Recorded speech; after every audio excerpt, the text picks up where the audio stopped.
Sejam muito bem-vindos. Está aberta mais uma sessão das Novas Crónicas da Idade Mídia, terceira temporada. Eduardo Oliveira e Silva, hoje à distância, Luís Marinho, Luís Marques e Rui Pego. Hoje é um dia particularmente difícil para todos nós, mais para alguns de nós do que para outros, mas muito difícil. Morreu Francisco Pinto Balsemão, um transformador, um combatente da liberdade, uma referência para quem era desta indústria e desta atividade de comunicação e de jornalismo. Talvez agora o país reconheça a verdadeira dimensão da atividade de Francisco Pinto Balsemão. O desaparecimento do jornalista fundador do Expresso e da SIC é um momento de comoção nacional. Luís Marques, começo por ti. Sim, eu tive o privilégio de trabalhar no Grupo Empresa e antes disso ainda na Só Jornal, que era a empresa que titulava o Jornal Expresso, e durante quase 30 anos que trabalhei para o Dr. Balsemão e com o Dr. Balsemão, já na SIC, depois da minha passagem pela RTP, tendo regressado à SIC como administrador, e aí sim tive que trabalhar com ele praticamente todos os dias. O Dr. Francisco Pinto Balsemão tem uma dimensão que eu diria quase renascentista. Ele é um homem do renascimento da era moderna, na medida em que foi praticamente tudo. Foi um político, foi um jornalista, foi um patrão de média, foi um homem de cultura, foi um homem de causas humanas, e nisto tudo o que o motivou sempre foi uma grande necessidade e uma grande vontade de transformação, de serviço público, de alegria de viver, alegria de transformar, alegria de servir os outros. Claro que para nós, jornalistas, o mais relevante de tudo foi o seu papel nesta área específica. E nesta área específica, ele é talvez o último grande patrão dos média. Eu espero que um dia venha a haver, tenhamos o privilégio de ter alguém como ele, mas será muito difícil. É muito difícil ter alguém como o Dr. Francisco Pinto Balsemão, que era, para além, portanto, de ser um jornalista, portanto, ele sempre se considerou um jornalista, era, como dono de um grupo de média, de jornais, alguém que respeitava a independência jornalista, respeitava os jornalistas. Tinha um verdadeiro entusiasmo pelo jornalismo, por aquilo que se fazia, pelas reportagens, pelas notícias. Recordo que o primeiro dia em que eu conheci o Dr. Francisco Balsemão foi no Expresso. E havia um ritual no Expresso, que era, quando alguém entrava no quadro, tinha que ir falar com o Dr. Balsemão, convidava esse jornalista para ir ao gabinete dele, falar um bocadinho, e nunca mais me esqueci o que ele me disse, não é? Que era, vai à procura de notícias, cultiva fontes, ser objetivo, respeita as duas partes, isso é corajoso. E isso foi sempre assim. Portanto, a verdade é que ao longo disso, depois da minha longa vida com ele sempre foi assim, quer como jornalista, quer como responsável editorial, quer como patrão. Ele foi altamente prejudicado. Enfim, conto uma história, podemos contar muitas histórias para contar do Balsemão, e se calhar essas histórias que as pessoas não conhecem retratam melhor o que é o homem. Uma delas foi o seguinte, houve uma altura em que eu, como jornalista do Expresso, tive uma notícia muito chata mesmo, para um grupo que era acionista do Grupo Empresa, e os donos dessa empresa eram amigos do Dr. Balsemão, amigos de casa, de convívio, e ele chamou-me, porque soube que eu tinha essa notícia em preparação, e perguntou-me, a notícia está confirmada? Sim, confirmadíssima, Dr. Balsemão. E eu vi as duas partes, sim, eu tentei ouvir a outra parte, eles não querem falar. Estás seguro? Estou seguro, avança. E ele foi prejudicado, ele teve chatice, foi aborrecimento. Isso aconteceu comigo, aconteceu com outros. Portanto, ele, aliás, teve quase um ano sem publicidade do grupo BES, Banco Espírito Santo, por causa disso. No caso de uma notícia, que não fui eu, uma notícia sobre o Banco Espírito Santo. Isso já foi contado, aliás. Isso mostra, portanto, que ele colocava os seus valores, os seus princípios acima dos seus interesses. Isso é muito raro, não acontece nem aqui, nem em lado nenhum. E nós, jornalistas, temos que ficar gratos para sempre a todo este património que ele nos deixa, à liberdade que nos permitiu, ao jornalismo que praticou e que nos deixou praticar. Não há como reconhecer todo o mérito e toda a qualidade de um homem como o Dr. Francisco Pinto Balsemão. Luís Marinho. Bem, depois daquilo que o Luís disse, que é evidente, a pessoa de nós que mais acompanhou e que mais viveu o grupo, eu tive também a honra de ter trabalhado como colaborador no Expresso em 2 períodos, e depois na SIC durante 7 anos, e de facto só posso... não tenho tantas histórias como o Luís tem, como é evidente, mas só posso dizer que, de facto, é para nós, jornalistas, um privilégio ter um patrão como Francisco Pinto Balsemão, porque, de facto, não interfere, dá força, é um homem que está por trás e que é um homem que apoia quando as pessoas trabalham, quando as pessoas precisam de um apoio, ele está lá para isso, e, de facto... eu acho que o fim do Dr. Balsemão é o fim de uma era. Infelizmente, o grupo que ele fundou também não está nas melhores condições, infelizmente. Isso com certeza que também o marcou muito, e ele terá morrido certamente com essa mágoa de não ver o grupo que ele fundou e que teve tanta importância para a comunicação social em Portugal e para a democracia em Portugal, não estar, enfim, como ele certamente desejaria. Mas sobre ele só há a dizer, eu não tenho, obviamente, nada, porque nunca teve uma única interferência, uma única palavra a dizer isto não me convém que façam assim ou que façam assado. Portanto, não, é evidente que eu na SIC não tive, obviamente, o papel, por exemplo, que o Luís teve, que teve na direção.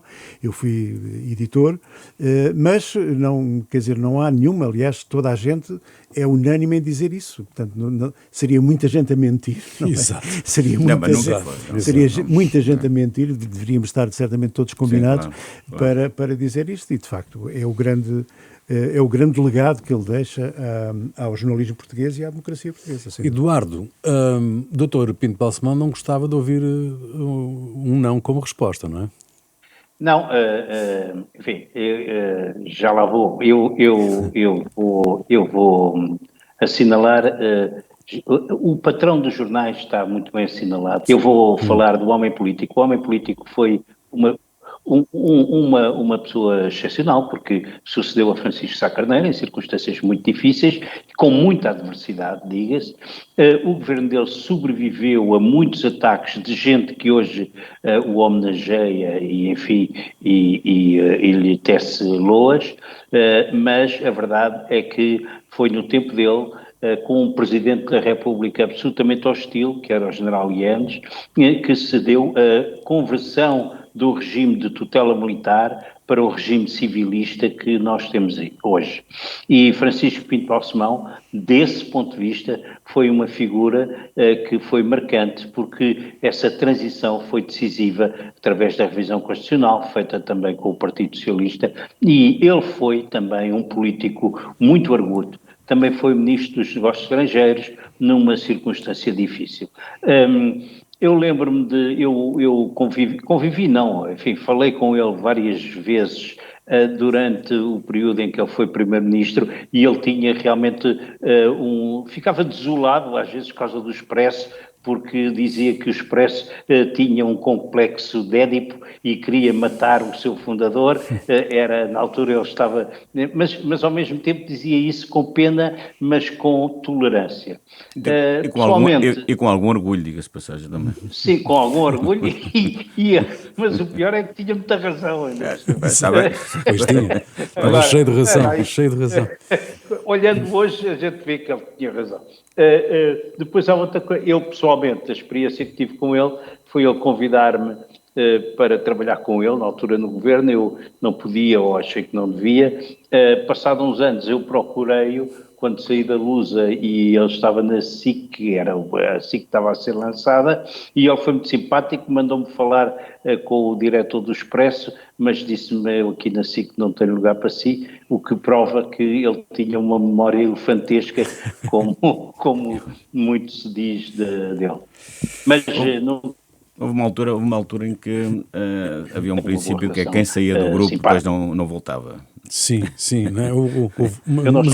Mas ele depois abandonou essa... Sim, depois eu próprio, não é? Portanto, sou um privilegiado na medida em que saí e depois regressei.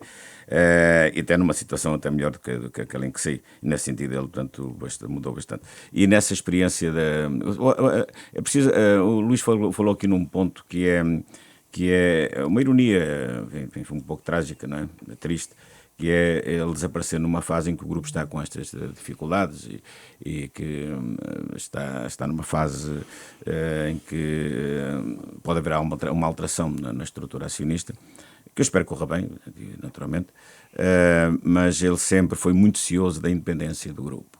Eu sou testemunha disso. Ele teve várias propostas, teve vários ataques, teve várias pressões, vivemos períodos muito difíceis, nomeadamente quando foi daquele ataque da Ongoing, que era um grupo politicamente motivado, portanto, e com outros interesses, e a resistência a esse ataque e esse raid, portanto, tinha bastante fortes ligações a outros grupos político-empresariais.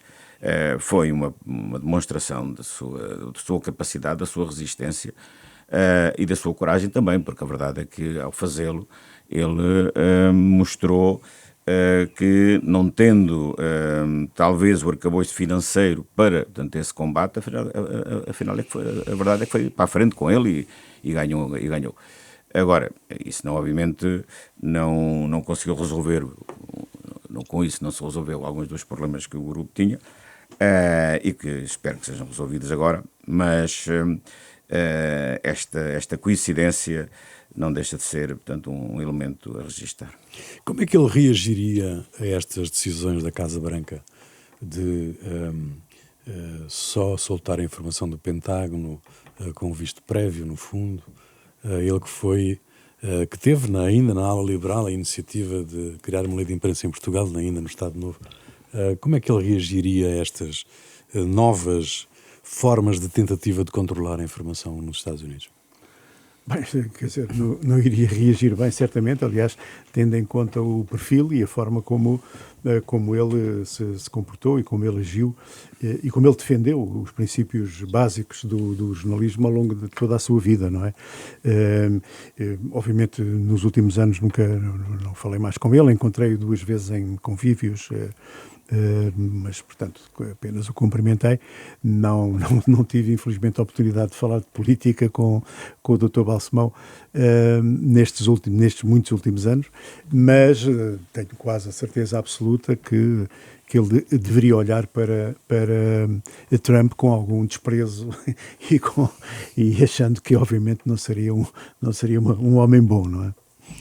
São novas regras muito complicadas para o jornalismo mundial. Sim, não é? já tínhamos falado aqui há 2 semanas deste assunto, deste tema, que na altura era uma ameaça, concretizou-se a ameaça e os jornalistas responderam como deviam ter respondido, e portanto, é uma atitude corajosa e que só dignifica os jornalistas que protagonizaram. É que saíram todos, incluindo a Fox News. Sim. Também tinha que ser, não, também era demais.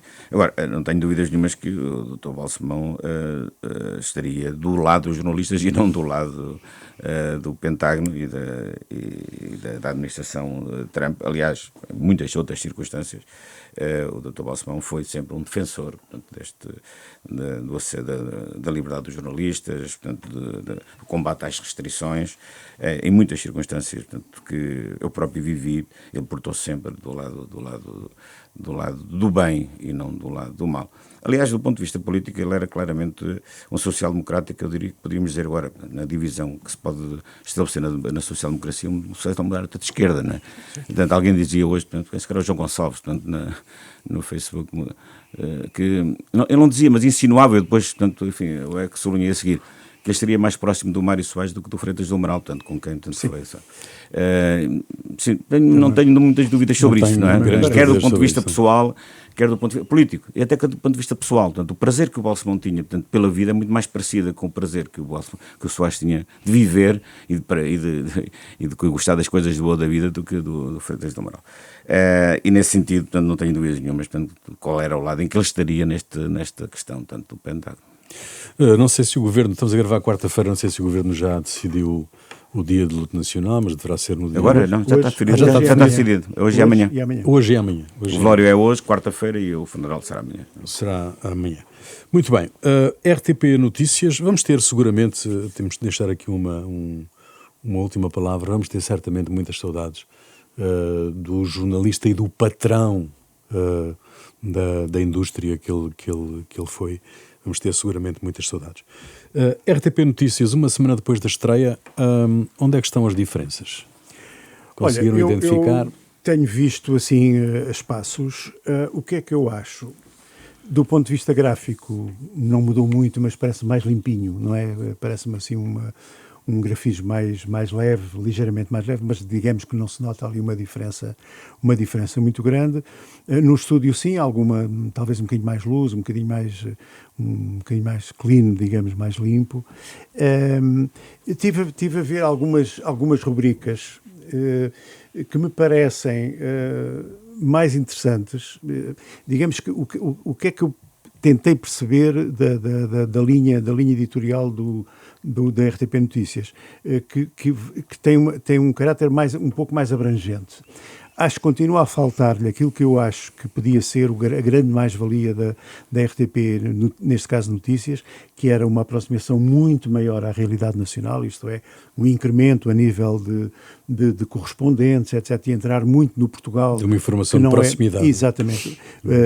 Que aliás havia um projeto, já falei disso aqui, um projeto antigo que nunca que foi para uma gaveta, mas não me parece, sinceramente, que esteja pior, antes pelo contrário, parece-me um bocadinho, há ali alguma dinâmica. Mas qual é o problema neste momento da RTP? O problema da RTP neste momento é um problema de marca, é um problema das pessoas se terem afastado gradualmente daquela marca.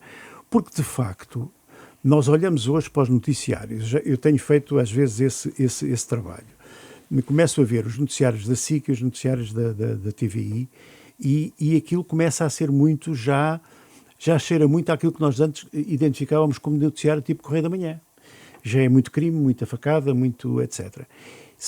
E depois, fazendo o contraponto com o noticiário da RTP, não quer dizer que também não dê algumas notícias, as mais importantes, é evidente, nós não podemos ignorar as notícias, aquilo que acontece, mas parece-me que há uma tentativa, apesar de tudo, de puxar para a atualidade aquilo que é realmente importante, aquilo que realmente tem importância, muitas vezes até a atualidade internacional. Só que isso não tem sido compensado com a audiência. Portanto, há aqui, de facto, um problema de marca. Há aqui um problema das pessoas se terem gradualmente afastado da RTP e terem agora alguma dificuldade em regressar. Parece-me que é esse o grande problema. Mas parece-te mais ágil, Eduardo, esta RTP Notícias? Eu confesso que acho que sim, quer dizer, está um bocado mais ágil, mas digamos o problema estrutural da RTP3, agora a RTP Notícias mantém-se. É mais um repositório dos factos do que um canal que realmente caixas, coisas que não se sabem. E, portanto, desse ponto de vista, eu acho que há um trabalho a fazer. Do ponto de vista da estética, não há dúvida nenhuma que melhorou. Do ponto de vista também da apresentação mais dinâmica, com mais interação, sim senhora. Os comentadores, penso que basicamente não há grande modificação. Acho muito interessante ver o Ricardo Jorge Pinto de manhã até à noite, fala de tudo, nacional, internacional, enfim, só não fala ainda de futebol, mas eu não sei onde é que o homem sabe tanta coisa. Lá chegará. Sim. Depois há uma outra questão que me parece é que, ao contrário do que é a teoria geral, esta coisa de achar que os assuntos de violência não são tema ou são temas para esconder, eu acho que não. A violência está instalada e não vale a pena... Já lá iremos.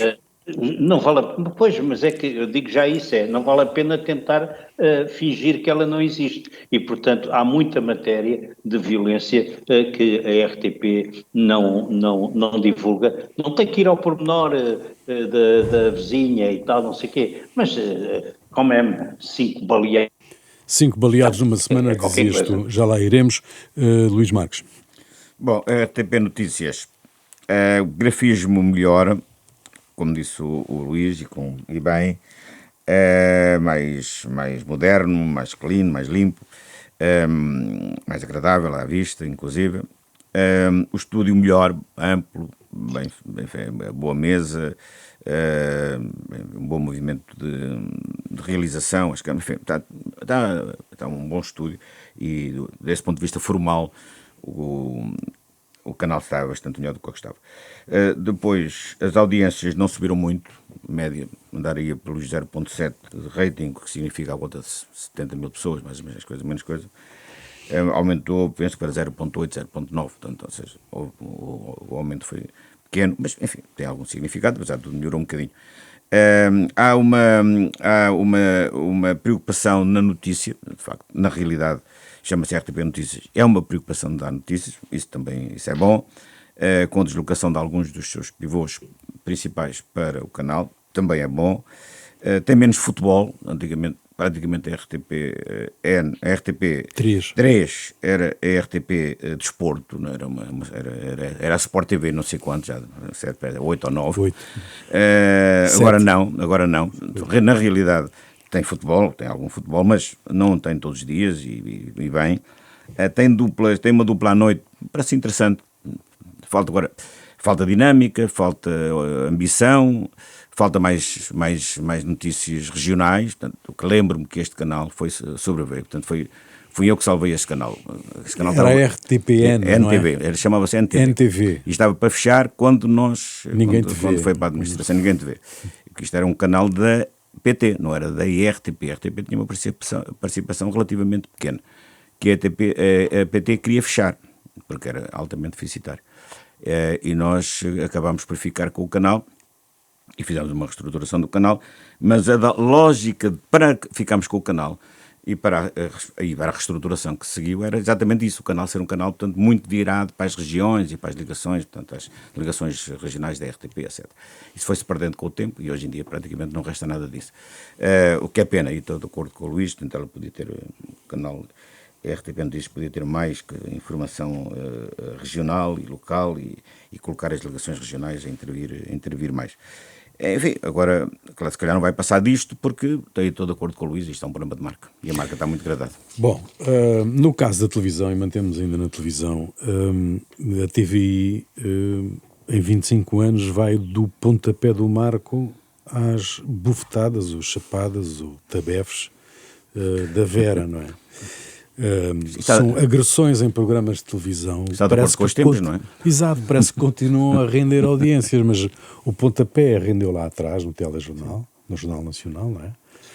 E desta vez acontece a mesma coisa. As 4 bufetadas da tal de Vera, o episódio foi transmitido ao longo do dia, incluindo no Jornal Nacional.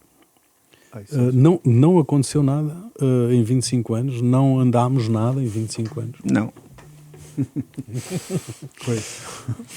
Uma boa resposta. Não. Eduardo, não andámos nada em 25 anos? Pelos vistos, não. Concordo com o Luís Marques, mas é a realidade dos espectadores. Há que ver. O nicho, ou enfim, a mancha de pessoas e o tipo de preparação das pessoas que veem e que se interessam por isso. Esse tipo de programas ultrapassa e bate todos os outros que possam imaginar que tenham um mínimo de fundamento ou de coisa. Enfim, é aquilo que interessa. São os dias que temos. A televisão é isso, a televisão é espetáculo. A televisão dedica-se a isso e não há nada a fazer. Bom, o que é triste de constatar, para além destes episódios... E não vai mudar. Para além destes episódios lamentáveis, que fazem audiências... E que o melhor resultado da TVI deram a liderança à TVI há 20 e tal anos, e agora deram pelo menos num dia, e depois disso acabou por ter repercussões nos dias a seguir. É que se nós olharmos para aquilo que é a oferta das televisões, parece que nada mudou. porque olhamos para a grelha da TVI e o que nós temos é o que dá agora há 25 anos, exatamente igual. O Big Brother, horas e horas de Big Brother, novelas, Big Brother e novelas, é o que temos. Ou seja, aqui há pouco tempo o José Eduardo Muniz, quando voltou para a RTP, para a SIC, para a TV, disse portanto, que era necessário a reinvenção das televisões jornalistas e que se não se reinventassem, iriam morrer. Só olha para a oferta da TV e portanto, isto é o mesmo que há 25 anos, portanto reinvenção não houve nenhuma, não quer dizer que a SIC esteja diferente, também é novela, uma oferta em novelas, com uma erosão crescente desse produto. Também não tenho nenhuma solução mágica, mas quando nós olhamos para isto, o que verificamos é que a renovação tem sido muito limitada, que os formatos são sempre os mesmos e, obviamente, que isso também se paga tanto com a queda da cota de mercado. A verdade é que as jornalistas hoje em dia já tiveram 60% do mercado, hoje têm à volta de 40% e com tendência para baixar. Muito bem. Mas Eduardo, sim. Não sei se posso, a diferença, o Luís Marcos está a dizer muito bem, apesar de tudo há uma diferença, é que há menos gente a ver. Claro, muito menos, sim, não, claro. Tem comparação. Já significa que há outros segmentos que se interessam por outras coisas, esperemos é que sejam coisas mais interessantes e que não andem todos a ver as redes sociais. Pois, aí é que eu tenho as minhas dúvidas. Bom, 5 pessoas baleadas numa semana. Então ainda é pior. 5 pessoas baleadas numa semana, a apreensão de um carregamento brutal de droga pela PSP que até provocou alguma ciumeira na Polícia Judiciária. Vereadora de Vagos encontrada morta. José Manuel Anes, presidente do Observatório da Segurança, Criminalidade Organizada e Terrorismo, esfaqueado pela própria filha. A coisa parece ser mais do que percepção neste momento, não é? Quer dizer... Há uma distinção a fazer, não é? Sim, claro. O caso do Enes é um caso de doença psíquica. Sim, exato. Estamos aqui a misturar, pois, coisas que não são... Sim. Mas concorre para o ambiente geral. Vai para a percepção. Estamos a viver um período em que, de facto, tem acontecido com uma frequência que não é normal, crimes violentos, não é? Portanto, sobretudo facada, não é? Facada daqui, facada dali, tiros daqui, tiros dali, com pessoas mortas, etc. E há muito tempo, talvez, que não se vivesse com esta, pelo menos concentrado num pequeno espaço de tempo, tanto acontecimento deste. Eu, mais uma vez, digo, é evidente que isto é caso para se ter atenção e caso para se estudar, mas eu depois gostava muito de ver era um bocadinho as estatísticas e perceber se isto não são fenómenos ainda basicamente isolados, isto é, se não são acontecimentos que acontecem, que sucedem num determinado período e depois deixam de acontecer, ou se isto de facto começa a ser um acontecimento que começa a ser tão recorrente que, de facto, então temos que olhar para isto de outra maneira.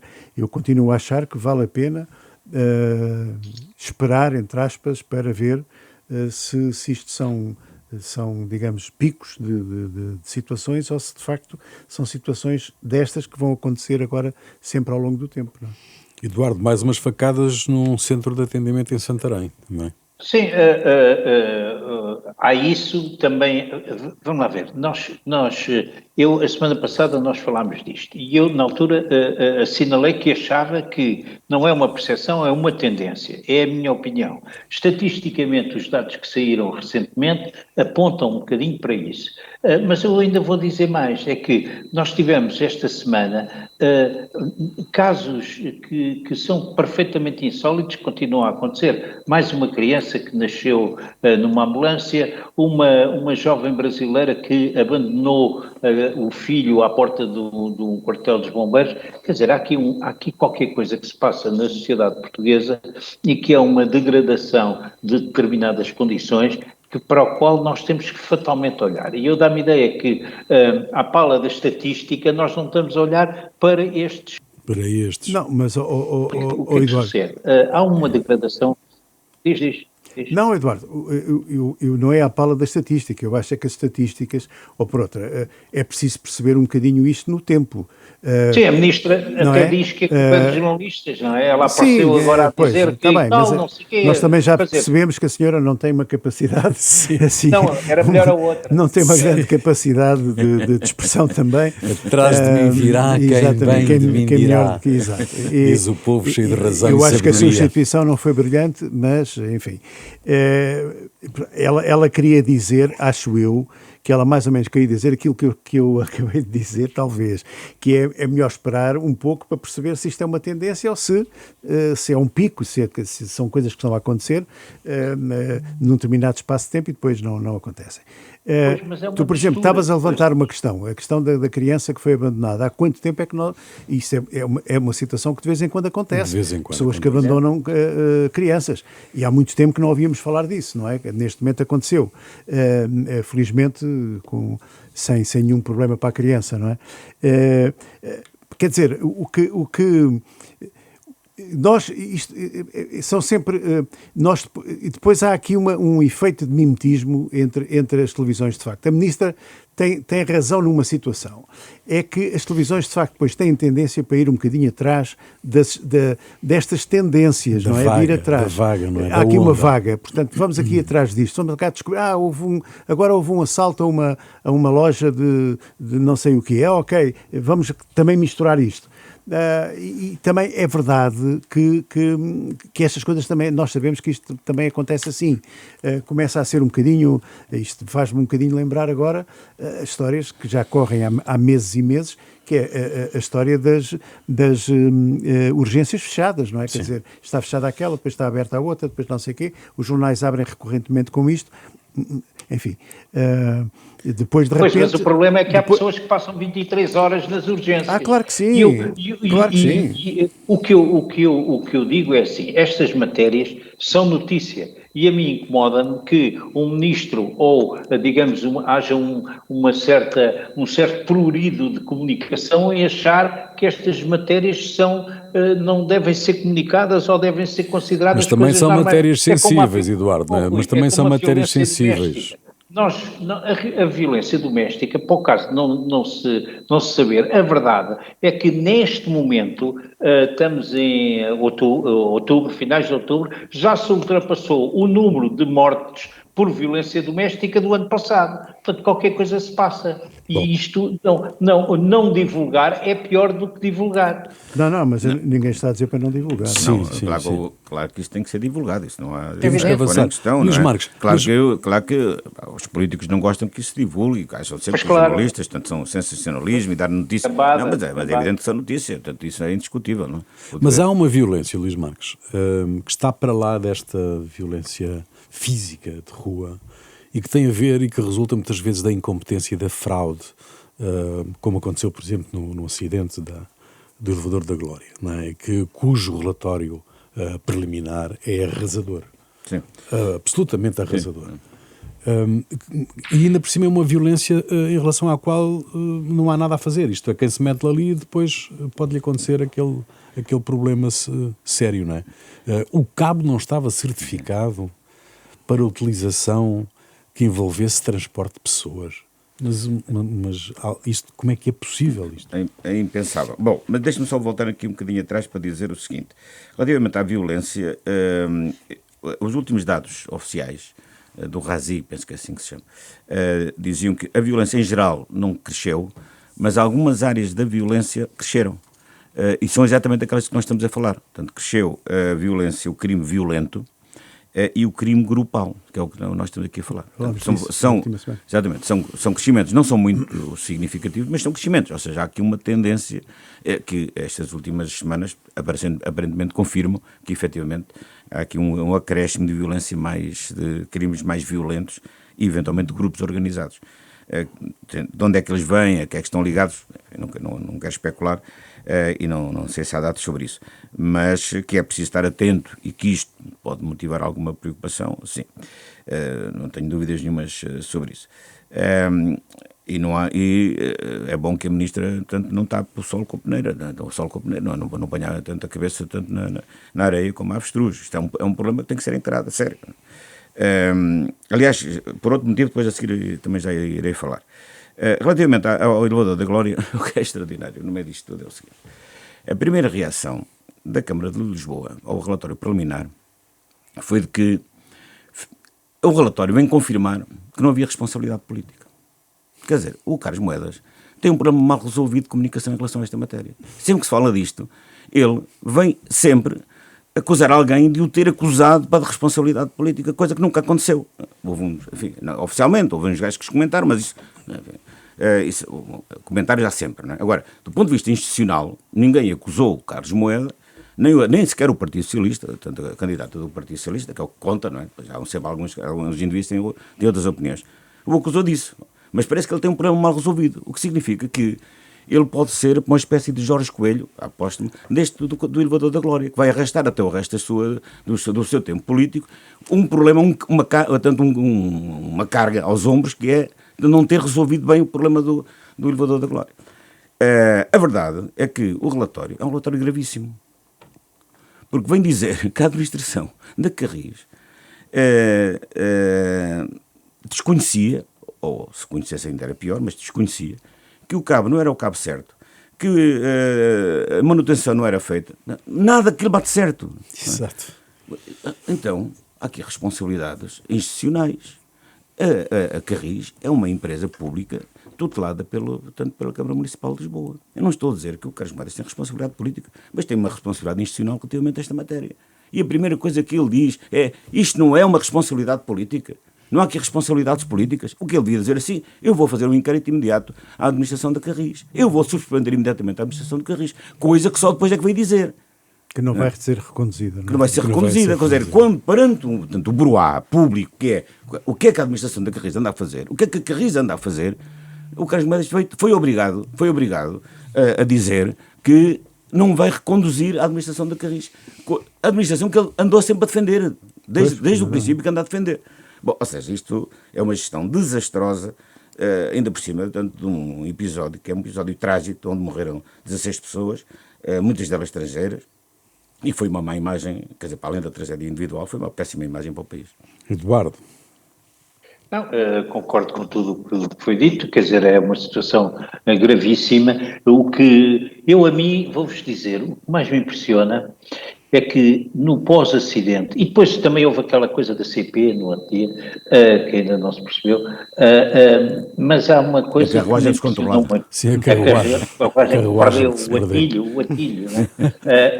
Agora, há aqui uma coisa, não sei se vocês repararam, a quantidade de sábios que se saltaram para cima das televisões, professores do técnico, professores daqui, doutorados acolá, e afinal ninguém controlava o cabo. Nós temos tanta gente que sabia tanta coisa sobre aquilo e depois diziam que na Carris aquilo se passava de boca em boca e que não havia um manual escrito, aquilo era tudo empírico, passado como nas tribos da Suazilândia. Não pode ser. A Carris é uma empresa que transporta milhões de pessoas, portanto qualquer coisa está mal, não é? Mandem vir um cidadão da Dinamarca para tomar conta daquilo. Ou da Suazilândia. Ou da Suazilândia.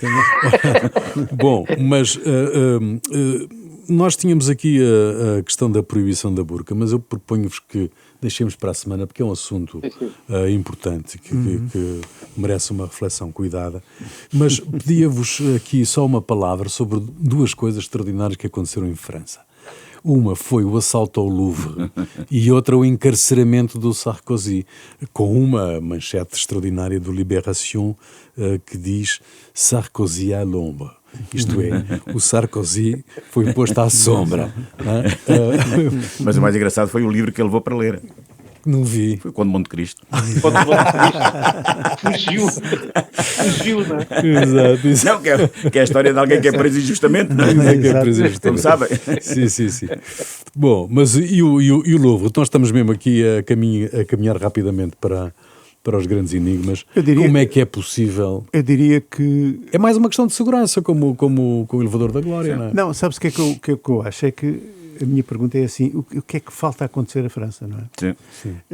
Eu acho que há situações e há alturas em que acontece tudo, não é? E a França que está completamente ingovernável, não é? Que tem um ex-presidente preso, que está numa situação económica desastrosa também. E até o Louvre é assaltado, quer dizer, o que é que mais... Com uma escada. O que é que falta... Com uma escada exterior. Exato. O que é que falta a acontecer à França, não é? Por uma Já janelita. aconteceu várias vezes. O Arsène Lupin, isto é o Arsène Lupin no melhor, seu melhor. Exato. Luís, eu discordo, porque eu discordo. E sabes porquê? Porque o Arsène Lupin era mais complexo. Não, o Arsène Lupin era uma coisa e tal. Isto é mais Monty Python. Porque subirem de escada e fugirem de lambreta é uma coisa. E deixarem uma perderem uma coroa pelo caminho, ainda por cima, também revela alguma incompetência. Bom, é uma coisa de Monty Python. Bom, já a seguir, os grandes enigmas e outras histórias. Os grandes enigmas e outras histórias, quem quer começar? Olha, posso começar eu, porque o meu enigma é muito rápido. Eu gostava de perceber qual é a necessidade que os partidos têm de apresentarem, de acharem que têm todos que apresentar candidatos à presidência da República, exceto o PS. Sim, o PS facilita. Mas, de resto, tudo quanto é partido, praticamente, apresenta um candidato. Agora, o último é o LIVRE, que apresenta um senhor Jorge Pinto, que nunca tinha ouvido falar. Que eu nunca ouvi falar daquele senhor. É uma coisa impressionante. Portanto, ele é deputado, não é? Estamos a imaginar que vai ter um resultadão, uma coisa impressionante. Bom, a introdução do vídeo-árbitro, meus amigos, é importante. Criou uma polémica, se bem se lembram, suscitou discussões apaixonadas por tudo quanto foi sítio, mas hoje poucos são aqueles que não reconhecem a justiça que esta ajuda trouxe à verdade do jogo, não é? Bom, salvo, como é evidente, uma outra situação em que a videoarbitragem não está à altura. Bom, se o contributo ajuda de forma clara a repor muitas vezes a verdade competitiva, porquê que não há VAR em todas as eliminatórias da Taça de Portugal? Não é a Taça a grande festa do futebol? Ou para a Federação as equipas pobres e que moram longe não justificam, não valem o esforço? Fica aqui o enigma. Bom enigma. Isto é uma resposta, mas deixa estar o enigma. Dás a resposta para a semana. Para a semana, eu respondo para a semana. Bom, tem a ver com o meu enigma, não é bem o enigma, tem a ver com algumas coisas que nós já dissemos. Foram sair os números sobre, portanto, os imigrantes em Portugal, em Lisboa em particular, e constata-se que em Lisboa 35% dos habitantes, que são a volta de 777 mil, 35% são estrangeiros, ou seja, há 575 mil residentes portugueses e 202 mil residentes estrangeiros. Eu fui comparar com o que se passa nas outras capitais da Europa e Lisboa é largamente maioritária em relação a isto. Lisboa tem 35%, Madrid apenas 17%, Berlim 22,5%, Paris 25% e Roma 13%. Ou seja, aqueles que dizem que não temos um problema em Lisboa, portanto, está aqui os números a comprovar que tanto que existe. Mas, para além disso, o diretor nacional adjunto da PSP, responsável pela Unidade Nacional das Fronteiras, Estrangeiros e Fronteiras, ouvido sobre estas e outras matérias, o Sr. João Ribeiro, disse o seguinte, só para animar as coisas e para não ficarmos todos muito mais descansados, então diz o senhor, que para além destes números, temos largas dezenas de milhares de pessoas que estão em situação irregular. E quem são estas pessoas? Uma parte delas, pelo menos segundo o Sr. João Ribeiro, dedica-se ao tráfico de seres humanos, à exploração laboral, à exploração sexual e ao tráfico de crianças para adoção. Portanto, podemos estar descansados. Exato. Sim, e estão identificados. Ele sabe que eles se dedicam a estas atividades. É isso que temos. Mais vale estar calado este senhor. Não, não. Eduardo. Esse senhor deve ter incomodado bastante a ministra. Com certeza. Já mandou calar, se calhar. Eu vou dar dois pequenos enigmas. Um é uma situação que eu vi hoje nos jornais, a dizer que se estão a preparar e a discutir a reintrodução de bebidas alcoólicas de baixo teor nos recintos desportivos. E eu pergunto se isso não vai animar ainda mais os ânimos. Vai. Enfim, mas a notícia está dada e parece que querem isso. E a outra coisa, eu estou aqui em Espanha e fui verificar o ar dos pneus e pela primeira vez na minha vida fui confrontado com ter que pôr €1 para ver o ar dos pneus. Ainda por cima tem um tipo que fazer aquilo em 3 minutos, senão acaba o ar. Às vezes acaba o ar e acaba o dinheiro, não?